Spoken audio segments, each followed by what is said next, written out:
Warga Blora digegerkan dengan video seekor sapi yang lahir dengan 2 kepala, 2 mulut, dan 3 mata.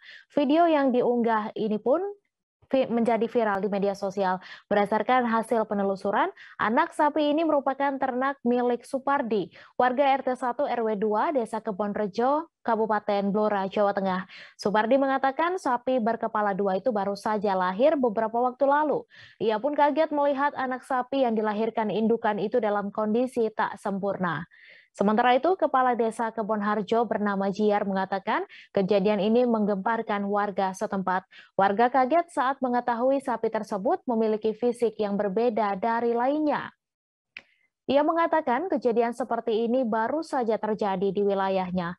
Beredarnya video tersebut di media sosial membuat warga penasaran. Mereka pun berbondong-bondong datang ke rumah Supardi untuk melihat kondisi anak sapi yang dimaksud. Terima kasih sudah nonton. Jangan lupa like, subscribe, dan share ya.